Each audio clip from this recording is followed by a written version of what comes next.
আমরা গতদিন একটু বলেছিলাম যে ক্যাপাসিটেন্সের উপস্থিতি অনুযায়ী যে তিনটা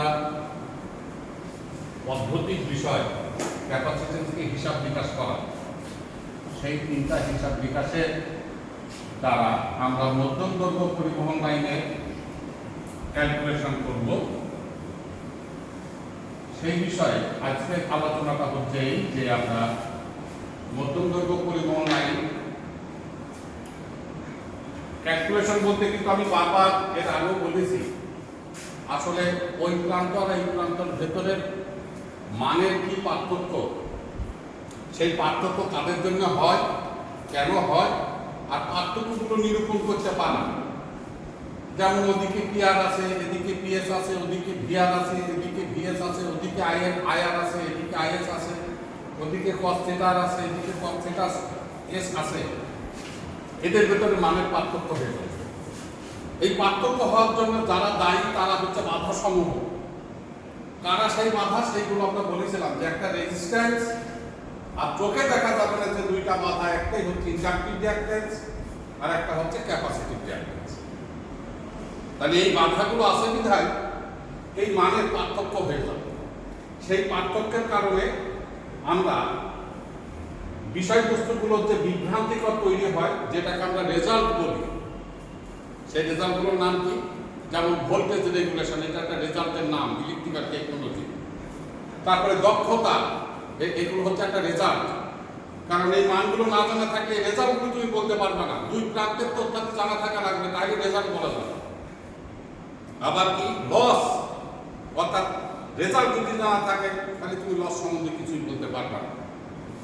সেই আলোকে এই তথ্যাদিগুলো কিভাবে আমরা নিরূপণ করে এদের মানদণ্ডগুলো ঠিক করব, তার সর্বপ্রথম যে কাজটা সেটা হচ্ছে বইয়ের যে তথ্যাদি উপস্থাপিত, এখান থেকে বোঝার বিষয়টা খুব জটিল, হঠাৎ করে কেউ কিছু বুঝতেই পারবে না। যার জন্য ক্যালকুলেশনের পায়তারার আগে আমরা এদের ভেক্টরিক্যাল, মানে যে রেখাপাতনের মাধ্যমে আমরা ধারাবাহিকভাবে ক্যালকুলেশন করব, তার মূল যে জায়গাটা, সেই জায়গাটা হচ্ছে তার ভেক্টর ডায়াগ্রাম।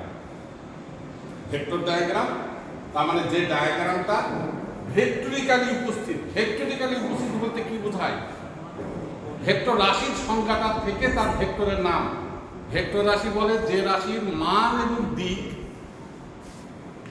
থাকবে, সেই রাশিটাকে আমরা ভেক্টর রাশি বলি। আর শুধু মান আছে, দিক নাই, তাকে স্কেলার রাশি বা অদিক রাশি এইভাবে নামাঙ্কিত করি। এখানে দিক বলতে ফিজিক্সের ভাষা, অ্যাকচুয়ালি দিক বলতে এখানে বোঝানো হয় কোণের পরিমাণ, কোণ কতটুকু। অর্থাৎ আমরা হিসাব নিকাশের সাপেক্ষে ওই সংজ্ঞাটাকে যদি একটু চেঞ্জ করে নিয়ে বলি, মান আর কোণ এটা নিয়ে দাগাঙ্কিত রেখাপাতন, সেটাই হবে আমার ভেক্টর। তাহলে দেখা যাক সেই ভেক্টরের দাগাঙ্কের আলোকে আগে আমরা সার্কিট ডায়াগ্রামের একটু বিষয়বস্তুটা বুঝব। এটা লোড, এটা কিন্তু এই পরিস্থিতিটা দেওয়া আমাদের PD1 সাবজেক্টে এর পরিচিতি দিয়েছি। একটা লোড হচ্ছে সম্মিলিত নামের এক কথায় প্রকাশ। সেই সম্মিলিত মানে কি, কিছু জিনিসের সমন্বয় করে কারা কারা কারেন্ট, ভোল্টেজ, পাওয়ার ফ্যাক্টর নিয়ে হচ্ছে এইটাকেই বাবদযুক্তকরণ করি আমরা লোডটা।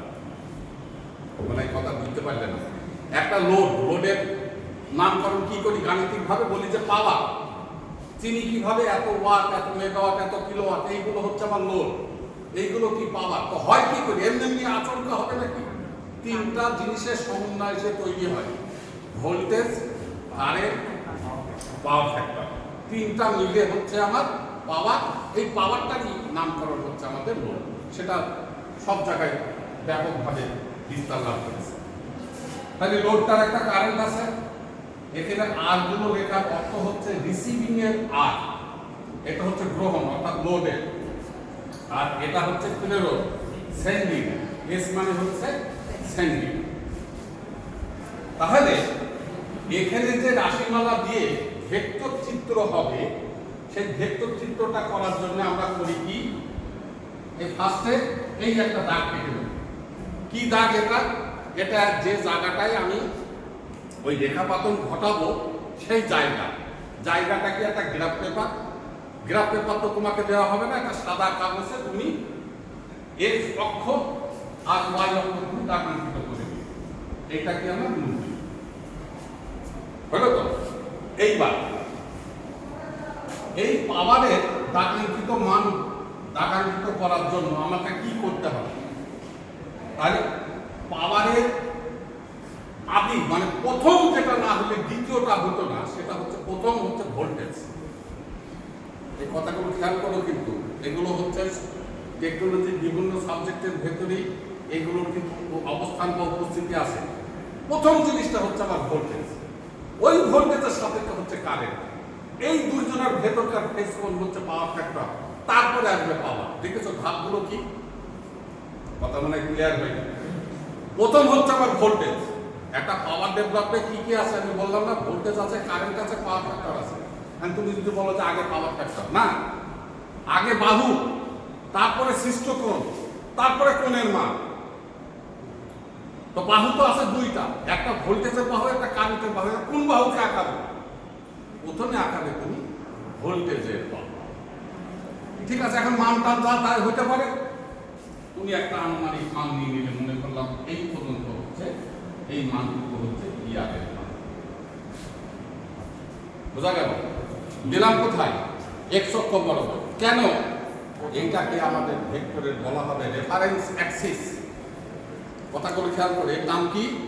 Reference Axis. যে অ্যাক্সিসটার উপরে ভিত্তি করে অন্যান্য অ্যাক্সিস বা রেখা বা বাহু দাগাঙ্কিত করব বা অঙ্কন করব, সেই রেখাটার নাম হচ্ছে রেফারেন্স অ্যাক্সিস। ক্লিয়ার হয়েছে কথা? এইবার আমাকে আয়ার আঁকাতে হবে। ভিয়ার আঁকা হয়ে গেছে, এবার আঁকাবো কি? আয়ার। আয়ারের একটা মান আছে, সে মান যাহাই হোক, মান কিন্তু বড় বিষয় না। আঁকাবো কি? এই আঁকানোর আগে দেখতে হবে এটা কি অবস্থায় আছে। একটা লোডের পাওয়ার ফ্যাক্টরের একটা পরিস্থিতি দেয়। পাওয়ার ফ্যাক্টর মনে আছে তো? তিন ধরনের যে পাওয়ার ফ্যাক্টর হয়, কি কি? একটা ল্যাগিং, একটা লিডিং, একটা ইন্ডিং। এটা আবার কিসের উপরে নির্ভর করে? আমি কোন জাতীয় লোড পরিচালনা করছি তার উপরে। তাহলে এর তিনটা ধরন, তিনটা লোডের জন্য। তারা কারা? যেমন এক যদি হয় ল্যাগিং, তাহলে অবশ্যই লোডটা হবে কি আমার ইন্ডাকটিভ। কি বুঝতে পারছো? এটা যদি হয় লিডিং, তাহলে এটা কি হয়ে যাবে? ক্যাপাসিটি। দেখেছো একটার সাথে আর একটা সম্পর্ক। এটা যদি হয় ইউনিটি তাহলে লোডটা হয়ে যাবে কি আমার রেজিস্ট্রিভ। কথা কি বোঝা গেছে? এখন কখন আমরা আটকে গেলাম? কারেন্টের বাহুটা কিভাবে আটকাবো, মানে আঁকাবো। তাহলে কারেন্টের বাহুটা আঁকানোর আগে এই পাওয়ার ফ্যাক্টরের মান বড় বিষয় নয়, ধরনটা বড় বিষয়। কোন ধরনের? এই ধরনের না এই ধরনের না এই ধরনের, তিনটার যে কোনো একটা তো হতেই হবে। এখন যদি কোনো ধরন উল্লেখ না থাকে বা না বলে বা না জানা যায়, তুমি ধরবা হচ্ছে ল্যাগিং পাওয়ার ফ্যাক্টর। কথাগুলো বুঝতে পারছো? যদি কোনো ধরনের কথা বলা না থাকে তাহলে আমি ধরবো কি ল্যাগিং পাওয়ার ফ্যাক্টর। তাহলে কি সেই ল্যাগিং পাওয়ার ফ্যাক্টর? মনে করলাম যে একটা মান দেওয়া আছে 0.8 ল্যাগিং পাওয়ার ফ্যাক্টর। এই ধরনের মান থাকে না আমাদের? তাহলে এই মানে আমার কোণ কিন্তু পাওয়া যাবে cos ইনভার্স 0.8 দেয়া ব্যবহার 36.86। cos থিটার মান যদি 0.8 হয় তাহলে থিটা কি হবে? cos inverse 0.8। এটা তো আগে থেকে জানা আছে। তাই এই ল্যাগিং কথা দ্বারা এবার বিস্তার লাভ। হ্যাঁ, পাওয়ার ফ্যাক্টর ল্যাগিং আমি মানে বলা আছে বা বলা নেই, আমি বিবেচনা করে দিলাম। যদি তুমি বিবেচনা করে নাও তাহলে অবশ্যই খাতায় উল্লেখ করে দিবে যে এই ল্যাগিং পাওয়ার ফ্যাক্টর বিবেচনা করিয়া। আবার যদি কেউ পাকামোগিরি করে মনে করো যে না আমি ল্যাগিং পাওয়ার ফ্যাক্টর বিবেচনা করবো না, আমি লিডিং পাওয়ার ফ্যাক্টর বিবেচনা করবো, তাতেও হবে। রেজাল্টের তারতম্য হবে, কিন্তু পদ্ধতি তো তার চেঞ্জ হয়ে যাবে। তাকে এবার বলে দিতে হবে যে আমি লিডিং পাওয়ার ফ্যাক্টর বিবেচনা করেছি। কি কথাটা বুঝতে পারছো? আমরা যদি এখন ল্যাগিং এ অবস্থান করি, এই ল্যাগিং এর ভাবার্থ এবার আগে ক্লিয়ার করতে হবে যে ল্যাগিং পাওয়ার ফ্যাক্টর এটা দ্বারা আমাকে কি ধারণা দেয়। কি ধারণা দেয়? এ ধারণা দেয় যে ভোল্টেজে পাওয়ারটা পরিচালিত হচ্ছে সেই ভোল্টেজের জন্য যে কারেন্ট প্রবাহিত হচ্ছে সেই ভোল্টেজ থেকে কারেন্ট পিছিয়ে থাকবে। ল্যাগিং এর অর্থ হচ্ছে ভোল্টেজ থেকে কারেন্টটা পিছিয়ে থাকবে। বোঝা গেছে? যদি আমি বিবেচনা করতাম লিডিং, তাহলে উল্টা কথা, ভোল্টেজ থেকে কারেন্টটা আগিয়ে থাকবে। যদি বিবেচনা করতাম ইউনিটি, ভোল্টেজ এবং কারেন্ট একই দিকে থাকবে। এটা হচ্ছে টেকনোলজিক্যাল কথা, ভাবধারার বহিঃপ্রকাশ রেখাপাতনের মাধ্যমে। ঠিক যা কথা বলেছি, আমি যদি ল্যাগিং পাওয়ার ফ্যাক্টর বিবেচনা করি, এই আমার ভোল্টেজের লাইন, কারেন্ট কি হবে তার থেকে মান কত, এটা কিন্তু বড় বিষয় না। বড় বিষয় হচ্ছে তার ভাবধারা। এইবার এই যে পিছিয়ে থাকলো মাইনাস থিটা, আর বলতে কি ওই কোণের নাম। এই পিছিয়ে থাকাটাকে আমরা মাইনাস দিলাম। কেউ যদি মাইনাস চিহ্ন ব্যবহার না করে তাহলে তীর চিহ্ন দিতে হবে, কিন্তু মনে কথা বুঝতে পারি। হ্যাঁ, ওই তীর চিহ্ন নিচের দিকে দিলে এটা এমনি মাইনাস হয়ে যাবে। আর যদি কারো তীর চিহ্ন দিতে ভুল হয়ে যায়, সে তাহলে মাইনাস ব্যবহার করবে। এইটুকু কি ক্লিয়ার হয়েছে? তাহলে কি পেলাম আমি? এই লোডের এইটুকু চিত্রায়িত নাম হচ্ছে লোডের ভেক্টর চিত্র। তা কার? লোডের ভেক্টর চিত্র। এখন লোডের ভেক্টর চিত্র দিলেই তো শেষ হবে না। এবার পরের ধাপ। পরের ধাপ আসার জন্য আমরা একটু সার্কিটটাকে বুঝে নিই। এই লোডের আড়াআড়ি ভোল্টেজ ভিআর, এটা তো ঠিক, মানে লোডটা যে ভোল্টেজে পরিচালিত হচ্ছে। এইবার এখানে তো আমার হাই ভোল্টেজ ট্রান্সমিশন লাইনের দুইটি তারের মধ্যে যে ক্যাপাসিটেন্স হয়েছে এবং তার এবং মাটির মধ্যে যে ক্যাপাসিটেন্স হয়েছে, সব ক্যাপাসিটেন্সকে এক জায়গায় করে মোট ক্যাপাসিটেন্সের মান এটা। ঠিক আছে? এই ক্যাপাসিটেন্সের জন্য একটা কারেন্ট আমার প্রবাহিত হচ্ছে, সেটা আমি একটু পরেই দেখাবো। প্রথম বিষয় হচ্ছে এর ভোল্টেজ কত হবে। এই জায়গাটা এই ক্যাপাসিটেন্স আর ভোল্টেজ কত হবে, কত হবে বা কি হবে।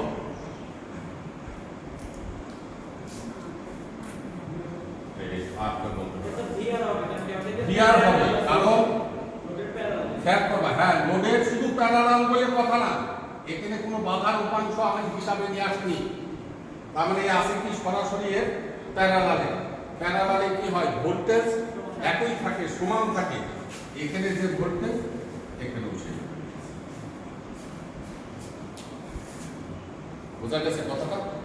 কার ভোল্টেজ?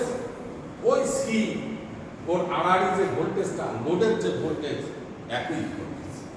ব্যাখ্যাটা কি, যে এখানে আর আমার কোনো বাধার উপাংশ বিবেচনা করা হয়নি বা নাই, কারণ ও তো একদম শেষ প্রান্তে। শেষ প্রান্তে আসে কিভাবে, এর আড়াআড়িতে না প্যারালাল, তাহলে প্যারালালে কি হয়, ভোল্টেজ সমান থাকে। সেই আমাদের আদি কথা, তাহলে এর ভোল্টেজও যা এর ভোল্টেজও তাই, এটাই হচ্ছে তার প্যারালালে মন্ত্র।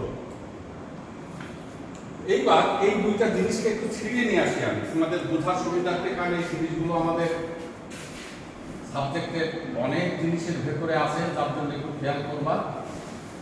এইটা হচ্ছে আমার সি এক্সি ওয়াই। আচ্ছা এই তিনটার পরিচয় কি জানা আছে?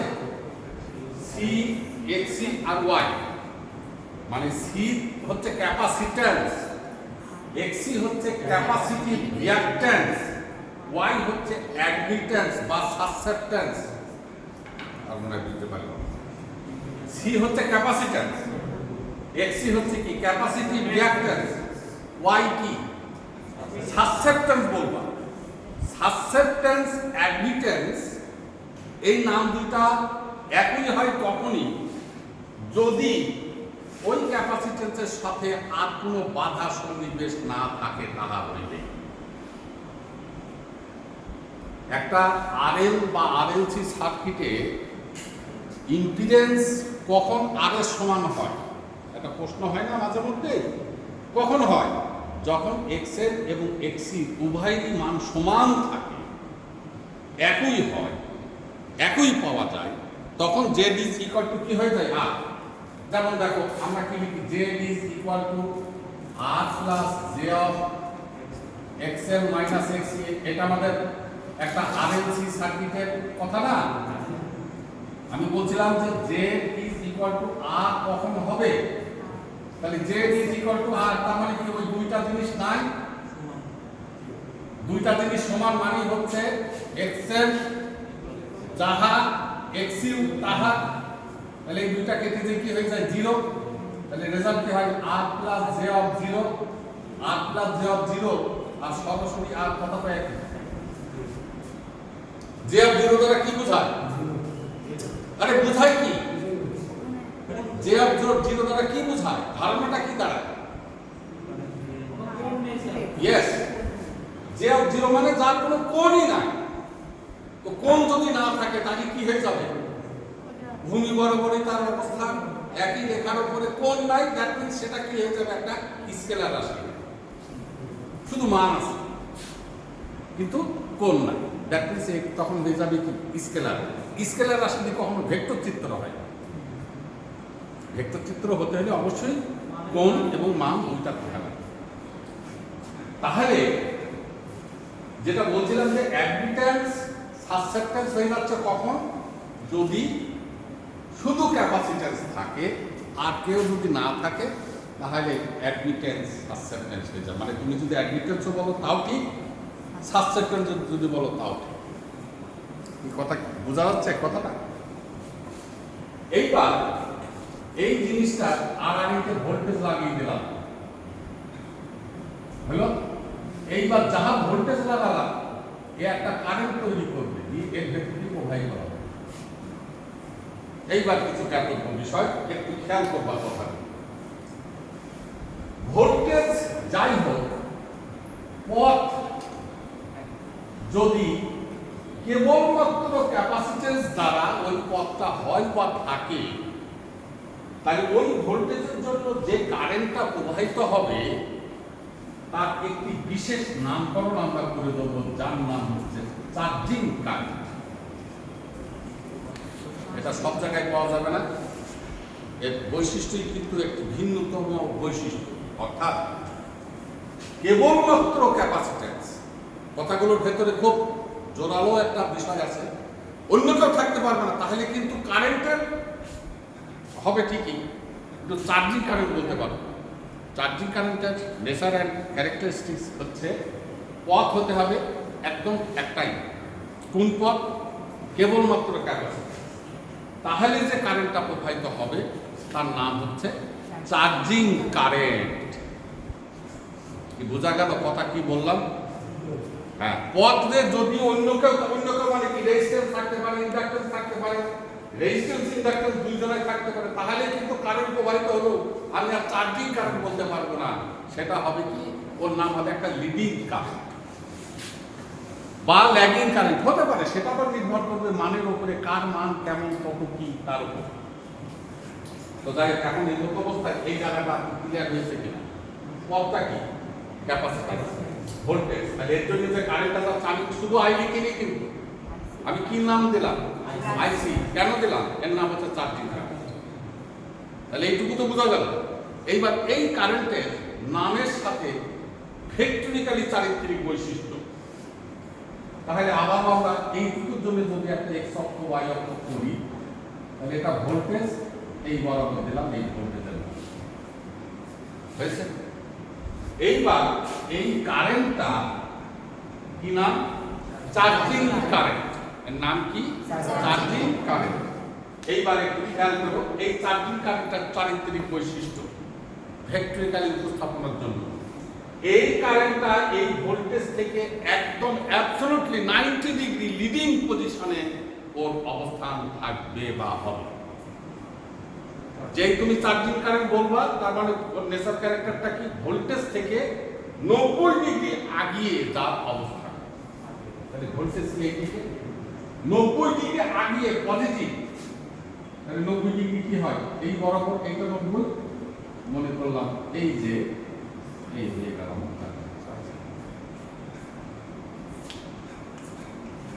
দেখা তো জায়গাগুলো, এগুলো কিন্তু এর আগেও আমরা কিন্তু আলোচনা করেছি, সার্কিটের ভেতরে ছিল। এখন জায়গাগুলো কিন্তু নতুন না। নতুন কি? যে বিষয়বস্তুগুলো অনেক সময় মন থেকে হারিয়ে যায়, অথচ টেকনোলজিতে এইগুলোর উপস্থিতি নিয়ে ব্যাপকতা লাভ করেছে, যার জন্য এগুলো জানা অত্যাবশ্যক। এটা কি বোঝা গেল? চার্জিং কারেন্ট নামকরণের সার্থকতা বলেছি, ক্যারেক্টারিস্টিক্স বললাম, যে ভোল্টেজের কারণে কারেন্টটা প্রবাহিত হবে with respect to vector diagram, যে ভোল্টেজ থেকে কারেন্টটা 90 ডিগ্রি আগিয়ে থাকবে। এখানে কিন্তু কিছু বলা নেই, কিন্তু এটা তার চারিত্রিক বৈশিষ্ট্য, সেই থেকে আমি বলে দিলাম। কিন্তু 90 ডিগ্রি কম বা বেশি হতে পারে তখনই যদি এখানে অন্য কোনো বাধা থাকে। তাহলে অন্য কোনো বাধা থাকলে সে 90 ডিগ্রি কম বা বেশি হতে পারবে না, কিন্তু আর আমি চার্জিং কারেন্ট বলতে পারবো না। তখন হবে কি, একটা যে কোনো একটা নর্মাল লোডের কারেন্ট এইভাবে নামকরণ করতে পারবো, কিন্তু চার্জিং কারেন্ট বলতে পারবো। ওই বিষয়টা কি ক্লিয়ার হয়েছে? তাহলে এখন নামগুলোকে যদি এই চিত্র অনুযায়ী একটু নামকরণ করি, তাহলে এটা ভিআর, তাহলে এটাও ভিআর, ভিআরের সাথে আইসি 90 ডিগ্রি কোণের ব্যবধানে যাবে। বোঝা গেল কথা? এইবার ভিআর আইসি এই দুইটাকে সমন্বয় করে যদি ওই আদি চিত্রে আমি ভেক্টর চিত্র আঁকাতে যাই, তাহলে কি পারবো কিনা? তাহলে ভেক্টর চিত্রে এখানে কথাটা কি হবে? এটা ভোল্টেজ, আইসিটা কি? কারেন্ট। তাহলে ভোল্টেজ হইতে কারেন্ট 90 ডিগ্রি আগিয়ে থাকবে। বুঝছে না মনে হয়? এর আরে কি ভোল্টেজ? তো ভোল্টেজ। আরে বাবারে, এই যে এখন যে কথাগুলো বলছি, এটা বইয়ের ভাষা না, জীবনেও তুমি বুঝবে না বই পড়ি। আমি যতই জুন ক্লাসে পণ্ডিতি মানি না কেন, সম্ভবই না বোঝা। যার জন্য সবাই একটু খেয়াল করো, কারণ এইগুলোর সবটা যদি তুমি না বোঝো, এই সাবজেক্টে উত্তীর্ণ ঘটানো একটু কষ্টকর হয়ে যাবে। কারণ এদের উপস্থিতি নাই এমন কোনো জায়গা পাওয়া যাবে না, ম্যাক্সিমাম জায়গাতে এদের উপস্থিতি আছে। আর সব জায়গায় যদি বারবার আমি এত বিশ্লেষণ দিই, তাহলে কি সম্ভব হবে না? যার জন্য গোড়া পতনে এই কথাগুলো খেয়াল করি। ভোল্টেজ থেকে কারেন্ট 90 ডিগ্রি আগেই থাকবে। দেখো আইসি নামটা দিয়ে আবার ঠিক আছে কিনা, আমাকে তো বই বলেনি, তাহলে আমি কেন এখানে আই না দিয়ে আইসি দিলাম? এখান থেকে এই বাধাটায় পথে শুধু ক্যাপাসিটেন্স আছে, অন্য কেউ নাই, যার জন্য আমি নামটা দিয়ে দিয়েছি আইসি। যদি কেউ আসতো, আমার ক্ষমতা ছিল না ওখানে আইসি নামকরণ করা। বোঝা গেছে কথা? তাহলে এখন এই দুইটা রেখাপাতন, এই দুইটা বাহু এই চিত্রে কিভাবে দেখাবো? তাহলে আসা যাক, প্রথমে আঁকাবো কাকে? ভিআরকে আঁকাতে হবে। ভিআরকে আমার আঁকানো আছে। এইবার আঁকাবো কাকে? আইসি। আইসি কি আঁকাবো? ভিআর হইতে আইসি 90 ডিগ্রি আগিয়ে। তাহলে এবার নিশ্চয় রেখাটা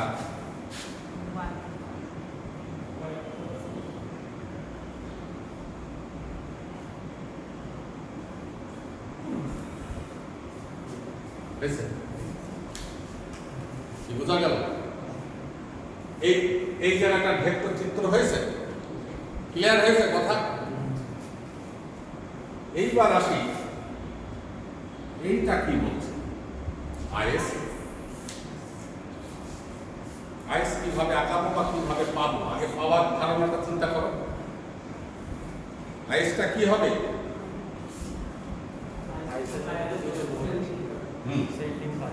আইএসটা হচ্ছে আমার আইআর এবং আইসি। ইয়েস, কথাটা কিন্তু খেয়াল করো, আইআর এবং আইসির যোগফল না কিন্তু।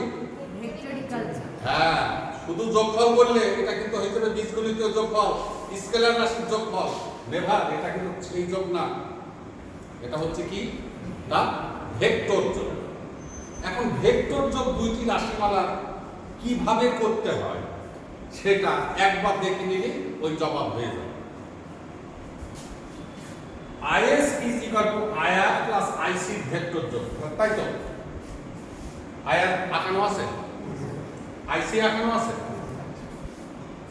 এই দুইটা বাহুকে নিয়ে, যেহেতু এই দুইটা বাহুর যোগফল তো আইএস, খেয়াল করো, এই বাহু আর এই বাহুর যোগফল তো হবে আইএস। ভেক্টরে কি করি সেই যোগটা দেখাবো, সবাই একটু খেয়াল করো, আগে প্র্যাকটিস করার আগে পদ্ধতিটা আয়ত্ত করো। এই দুইটা বাহুকে নিয়ে তুমি একটি সামুদ্রিক ডেভেলপ করবে। আগে কি করতে হবে? একটা জ্যামিতিক চিত্র সামুদ্রিক আঁকাবে। তাহলে কিভাবে সামুদ্রিক আঁকানো যায়? এই বাহুর শেষ মাথায় আইসির প্যারালাল টানবে, বা আইসির শেষ মাথায় আইআর এর প্যারালাল টানবে। টেনে যে চতুর্ভুজটা তৈরি হবে ওহার নামই হয়ে যাবে সামুদ্রিক। আর মনে বুঝতে না, আইআর এর শেষ মাথায় আইসির প্যারালাল। তাহলে আমি যদি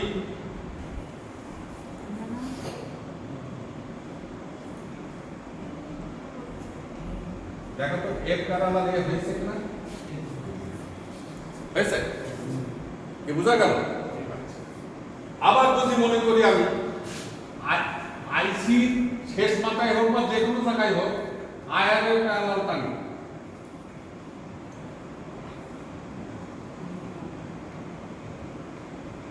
দেখো তো সামুদ্রিক হয়ে গেল কিনা? এটা আর হচ্ছে না মনে, এই সামুদ্রিক বোঝা গেছে। এখন জাস্ট পরীক্ষার প্র্যাকটিসের জন্য বা ছাত্র হিসাবে আমাদের উপরের অংশটা চিন্তা ভাবনার দরকার নেই, একটা অংশ চিন্তা করলে এটা হয়ে যাবে। এখন এই দুই বাহুর যোগফল যে বিষয়বস্তু দ্বারা আমরা চিহ্নিতকরণ করব, সেই দুই বাহুর যোগফলের নাম কি? জ্যামিতিক চিত্রে তার নামটা কি হয়?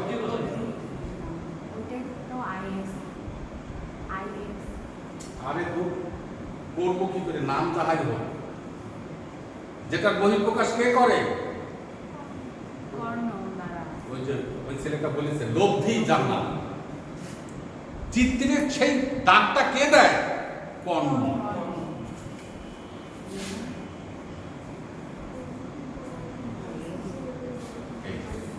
সামুদ্রিকে কর্ণ হয়েছে। এগুলো হচ্ছে জ্যামিতিক চিত্রের বাহুর নাম। এখন তো ওই বাহুর নাম তো সেই ছোটবেলার ওই দিন শেষ। এখন তো তার বিশ্লেষণে আসতে হবে। ফিজিক্স বলছে বাহুটার নাম হচ্ছে লব্ধি। আমরা ওই জিনিসটাকে প্রকাশ করছি কি দ্বারা? কর্ণ দ্বারা। বাস্তবের সাধারণ জ্ঞানের যার জবাব, এই দুই সন্নিহিত বাহুর ভেক্টর যোগফল হচ্ছে এই বাহু, যার নাম আইস। ওই যে আয়ার আর আইসির ভেক্টর যোগফল আইস কথাটা বলেছিলাম না? এখন সেটা চিত্রে দেখাবো কি করে। এই আয়ার এবং আইসি এর ভেক্টর যোগফল, সেটাই হচ্ছে আমার হয়েছে। বোঝা গেছে এই কথাটা? এখন অনেকে বুঝতেই পারেনি। বলছি যে আয়ার এবং আইসি তো দুইটা সন্নিহিত বাহু, এইটুকু তাকানো হয়েছে। তো ভেক্টর যোগফল করার জন্য তুমি করবা কি? আইসি প্যারালাল সেট স্কয়ার ধরে মারতে পারবা না? সেট স্কয়ার ধরে ওর প্যারালাল তুমি এইটুকু আঁকালে, যাহা আঁকালে এইটা কি আয়ার আর এইটুকু কি আইসি, দুই বাহু আঁকানো হয়েছে। এই দুই বাহু মাথা যদি যোগ করে দিই তাহলে তো আইএস হয়ে যাবে। এই আইএসটার ভাবধারা দেখো, এই বাহু আর এই বাহু, এই দুই বাহু যোগফল না এটা নাকি? তা বোঝা যায়। তাহলে আয়ার এবং আইসি কোন যোগফল? এখানে এখন নাম করব ভেক্টর যোগফল, যেহেতু আয়ার এর মান আছে, কোণ আছে, আইসির মান আছে, কোণ আছে, দুইটা নিয়ে যোগ করেছি, তাহলে মান এবং দিক নিয়ে একটা যোগফল হবে। দিয়ে একটা মান আসবে, আর একটা কি আসবে? তার দিক আসবে। সেই দিকটা কি হবে? সেই দিক, সে যতটুকু আসে আসুক, রেজাল্ট কত হবে সেটা নির্ভর করবে তার মানের উপরে। কিন্তু এই বিষয়টা কি ক্লিয়ার হলো? কি বোঝা গেছে কথা? ঠিক তো? আইএস পর্যন্ত তার কারণ কোনো সমস্যা নাই তো? এই বিষয়টা আমাদের শুধু এই টপিকসের এই অবস্থায় যে এখানে উপস্থিত তা কিন্তু নয়, বিভিন্ন জায়গায় কিন্তু এদের উপস্থিতি দৃশ্যমান হবে এবং তোমরা পাবে। বইয়ের ভেতরে আছে, কিন্তু ওদের বিশ্লেষণটা দেয়া ঠিকই আছে, কিন্তু তুমি বুঝছো না, যার জন্য তোমার প্রতি একটা অনীহা, ওইগুলো তুমি অ্যাভয়েড করে যাচ্ছ। এগুলো বোঝা যায় না, কিছু না ইত্যাদি। তাহলে আইএস আমার ক্লিয়ার হয়েছে কিনা? হলো। এইবার ওই আইএস এর মধ্যে দিয়ে যাচ্ছে কিনা? যেহেতু এখান থেকে এই পর্যন্ত পথটা তো সিরিজ, তাহলে এই কারেন্টটাই তো একটাই প্রবাহের পথ। মানে কারেন্টটা এখানে যদি আইএস হয়, এর মধ্যে দিয়ে কারেন্ট কি হবে? এইবার এও আইএস হয়েছে। তাহলে বাধার কারেন্ট আইএস, এর বাধারও কারেন্ট আইএস হলো। কারেন্ট আর রেজিস্ট্যান্স জানা আছে, তাহলে এই জায়গাতে ওই দুইটা নিয়ে এই ভোল্টেজটা তৈরি হবে কিনা? কারেন্ট আর বাধা গুণ করলে ভোল্টেজ হয় না? তাহলে দুইটা মান পেয়ে গেছি, তাহলে ভোল্টেজ পেয়ে গেলাম। এই কারেন্ট আর এই বাধা জানা আছে, তাহলে এখানে একটা ভোল্টেজ হবে কিনা? হয়েছে? কি বোঝা গেল? তাহলে এবার দেখো, এর ভোল্টেজ আর এর ভোল্টেজ কে? ভিআর। এর ভোল্টেজ কে? V2। এর ভোল্টেজ কে? V1। এই তিনটা ভোল্টেজের আবার যদি আমি ভেক্টর যোগ করি,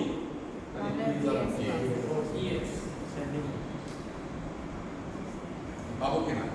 তাহলে এখানকার ভোল্টেজ, যেটা সার্কিটের ভাষায় বলছে এবার, এই ভোল্টেজ যোগ ভোল্টেজ ড্রপ যোগ voltage drop is equal two এই ভোল্টেজ। ক্লিয়ার হয়েছে কথা? তাহলে এখন ভিআর আমার এখনো আছে, সমস্যা নেই। এখন আমি V1 এবং V2 আঁকাতে যদি পারি, তাহলেই লাস্টে হয়তো আমি VS আঁকাতে পারবো, নইলে নয়। বুঝতে পারছে না কথা? আমার তো ভিআরের চিত্রে আঁকানো আছে। এই চিত্রে কি কি আঁকানো আছে? ভিআর আঁকানো আছে, আইসি আঁকানো আছে, আইএস আঁকানো আছে, আইআর আঁকানো আছে, আছে কিনা?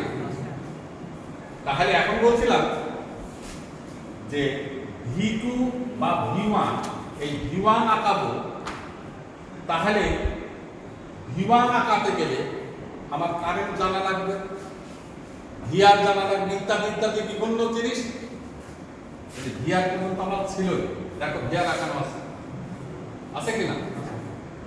এইবার আমি যদি V1 আঁকাতে চাই, V1 এর বাহু আঁকাবো, তাহলে কিভাবে আঁকাবো? V1 এর মধ্যে কারেন্ট কে যাচ্ছে? আইএস। আইএস কে ওখানে আঁকানো আছে? আছে আইএস আঁকানো আছে। এইবার এই জায়গাটা, এই লোডটা কোন ধরনের? রেজিস্টিভ। এই জায়গাটা ওখানে যায় না, কিন্তু শুধু এই জায়গার কথা বলছি আমি তো V1 এর কথা বলছি। তাহলে লোডটা কি? রেজিস্টিভ।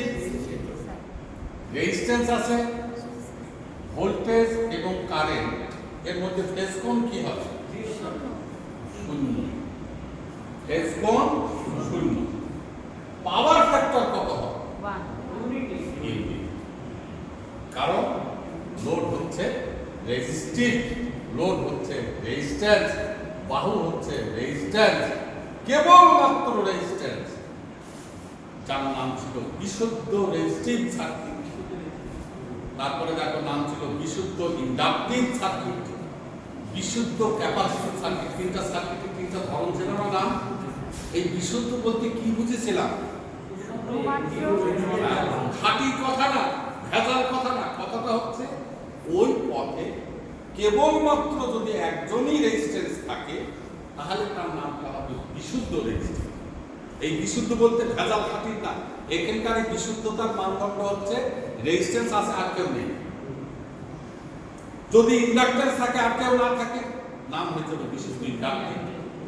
শুধু ক্যাপাসিট্যান্স আছে আর কেউ নেই, বিশুদ্ধ ক্যাপাসিটিভ সার্কিট। যেটাই তাহলে এই সার্কিটটার নাম কি? একবার চিত্র দেখে যদি কেউ বলে সার্কিটটার নাম কি, বলবা বিশুদ্ধ ক্যাপাসিটিভ। আর যদি বলি ক্যাপাসিটিভ সার্কিট, তাহলে কি ঠিক হবে কিনা? হ্যাঁ, তাহলে ওটা ক্যাপাসিটিভ সার্কিট তখন হবে যদি ওর সাথে ভেজাল থাকে। রেজিস্ট্যান্স বা ইন্ডাকট্যান্স যদি থাকে, তাহলে আমি বলে দেবো যে না, এটা বিশুদ্ধ ক্যাপাসিটিভ না, এটা হচ্ছে ক্যাপাসিটিভ সার্কিট। তো যাই হোক, এই জায়গাটা হচ্ছে বিশুদ্ধ রেজিস্টিভ সার্কিট। ভোল্টেজ আর কারেন্ট আমার আইএস এর বাহু ওখানে আঁকানোই আছে, কিন্তু V1 আঁকানো নেই। V1 কি করে আঁকাবো? আঁকানোর আগে ওই যে বললাম, মান তো কোনো বিষয় না, বিষয়টা হচ্ছে কোণ। কোণ তুমি কি পেলে এখানে? শূন্য। কোণ হইতে গেলে দুইটা বাহু লাগে, তাহলে সেই বাহু কি? আইএস এবং V1 এর মধ্যবর্তী কোণ শূন্য। এই শূন্যের আরেকটি ব্যাখ্যা কি হয়? কোণ শূন্যের আরেকটি ব্যাখ্যা চিত্রে নাম হচ্ছে প্যারালাল। দুইটি প্যারালাল বাহু যে কথা, কোণ শূন্য একই কথা, দুইটা বাহু একই দিকে থাকা একই কথা। আর মনে করতে পারছি দুইটা বাহু প্যারালাল, এর ভাবার্থ হচ্ছে দুই বাহুর ভেতরে কোনো কোণ নেই। এই দুই বাহুর মুখ একই দিকে, সবগুলো কথা হচ্ছে একই অঙ্গনের জন্য। বুঝতেই পারছে না কথা? দুইটা প্যারালাল বাহুর ভেতরে কোনো কোণ থাকে? যদি বলে দুইটা প্যারালাল লাইন কোণ কত, তুমি কি বলবা? হ্যাঁ, অনেকে না বুঝে বলে স্যার কোণ 90 ডিগ্রি, কোণ 180 ডিগ্রি। এভাবে এগুলো না, দুইটা প্যারালাল বাহু, এর মধ্যে কোনো কোণ নাই। আছে কোনো কোণ? এটা যে কথা, এর ভেতরে কোণ শূন্য, দুইটা বাহু একই দিকে একই কথা। এটা মনে করো 1 বাহু, এটা 2, 1। এই চিত্র যে কথা, এই চিত্র একই কথা। অবস্থা ভেদে পরিবর্তনে আমরা এই বিষয়গুলো যদি আমাদের মনে না থাকে, তাহলে ভুল করে দেব। এখন আসা যাক, V1 আর আইএস এই দুইটা বাহু এখানে আঁকাইতে হবে, যার ভেতরে আইএস আমার আঁকানোই আছে। দেখো খেয়াল করে, এখন V1 আঁকাবো কি করে? V1 আঁকাবো, আইএস যেদিকে আছে V1 সেই দিকেই আঁকাবো। দেখেন যেটা স্ট্রাকচার ডেভেলপ করবে প্যারালাল লাইন। তাহলে আসা যাক আইএস এই আছে, এই যে ঠিক প্যারালাল হয়নি বুঝতে। এগুলো যখন তোমরা নিজেরা করবে তখন কিন্তু খেয়াল করবা এই আইএস আর V1 প্যারালাল। দেখো তো এই জিনিসটা বুঝতে পারলে কিনা যে ভিআর এর শেষ মাথায় V1 কে আঁকালাম, কিন্তু কিভাবে আঁকালাম কি আইএস এর প্যারালাল। এখন যদি তুমি V1 কে টেনে নিয়ে এসে আইএস এর মাথায় ঠেলো, ও কি হয়ে যাবে? একই দিকে অবস্থান করবে না। এইটাকে যদি টেনে নিয়ে এসে আমি পুরো করে ফেলি তাহলে কি হবে? একই দিকে প্যারালাল লাইন। এবার যদি বলে যে ওদের ভেতরে কৌণিক ব্যবধান কত, কোন শূন্য, কোন নেই, দুইটি প্যারালাল বাহুর ভেতরে কোনো কোণ হয় না। তাহলে V1 আঁকিয়েছি আমি এইভাবে কেন? আইএস এর প্যারালাল টানতে হবে, তাহলে V1 আঁকানো হবে। V1 কি করে আঁকিয়েছি বোঝা গেল যে আইএস এর প্যারালাল গেল এটা। এইবার V2 জায়গাটা কি? Pure inductive. এই জায়গার কথা বলছি কিন্তু কেবলমাত্র এই জায়গা, কারেন্টের বাহু আঁকানোই আছে। V2টা কি হবে? কারেন্ট থেকে 90 ডিগ্রি আগিয়ে থাকবে। কথা কিন্তু চেঞ্জ করে ফেলছেন। বিশুদ্ধ ইন্ডাকটিভ সার্কিটের গতানুগতিক পরিচালিত যে কথাটা আমরা বলি, সেটা হচ্ছে ভোল্টেজটাকে রেফারেন্স ধরে কারেন্টের উপস্থিতিটাকে বিশ্লেষণে নিয়ে যায়। সেখানে বলা আছে যে ভোল্টেজ থেকে কারেন্ট যদি 90 ডিগ্রি পিছিয়ে থাকে তাহলে ওটা বিশুদ্ধ ইন্ডাকটিভ। তো ভোল্টেজ থেকে কারেন্ট 90 ডিগ্রি পিছিয়ে থাকা যে কথা, কারেন্ট থেকে ভোল্টেজ 90 ডিগ্রি আগিয়ে থাকা একই কথা, কিন্তু ভাবধারাটা মাথায় খেয়াল রাখতে হবে। ভোল্টেজ থেকে কারেন্ট 90 ডিগ্রি পিছিয়ে থাকা যে কথা, কারেন্ট থেকে ভোল্টেজ 90 ডিগ্রি আগিয়ে থাকা একই কথা। যে সাইনের থেকে আমি 10 ফিট আগিয়ে আছি। যদি সাইনকে জিজ্ঞাসা করা যায় যে স্যার কোথায় আছে, স্যার আমার থেকে 10 ফিট আগিয়ে আছে। আর আমাকে যদি জিজ্ঞাসা করে সাইন কোথায় আছে, আমার থেকে সাইন 10 ফিট পিছিয়ে আছে। অবস্থানের কোনো পরিবর্তন হয়েছে নাকি আমাদের? হয়েছে। কিন্তু কথাটা কিভাবে বললাম, কার সাপেক্ষে তুমি কথাটা বলবা, সেই সেন্সে নির্ভর করবে। কিন্তু একটা জিনিস ঠিক আছে 10 ফিট, একটা জিনিস ঠিক আছে 90 ডিগ্রি। কার থেকে কে আগিয়ে বা পিছিয়ে সেটা নির্ভর করবে কার থেকে তুমি বলবে। এখন আমার তো V2 লাইন এখানে আঁকানো নেই, আমার আঁকানো আছে কে? আইএস। তাহলে আইএস আঁকানো আছে। এটা যে বাহু, এটাও তো সেই বাহু, কাল্পনিক অর্থে তো একই বাহু। তাহলে V1 এর উপরেই তো আইএস আছে নাকি নেই? যেহেতু প্যারালাল। এখন কারেন্ট আঁকানো আছে, তাহলে ভোল্টেজটা আঁকাবো কি করে? V2 বলবো যে কারেন্ট থেকে 90 ডিগ্রি আগিয়ে দাও।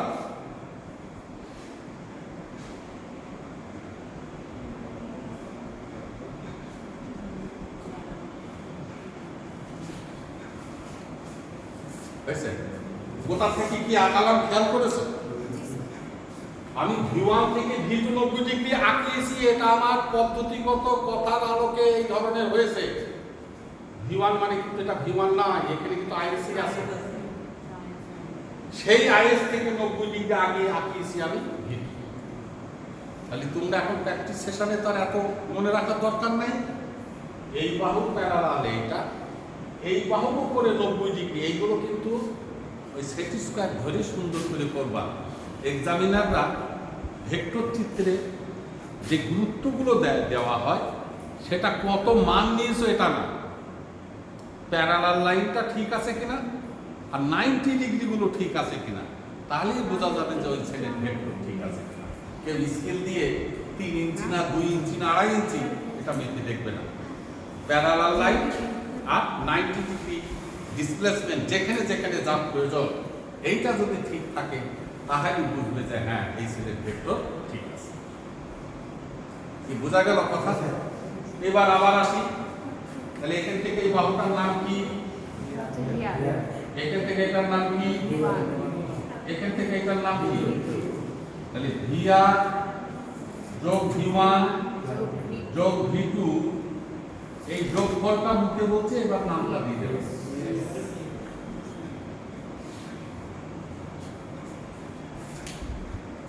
বোঝা গেল কথা?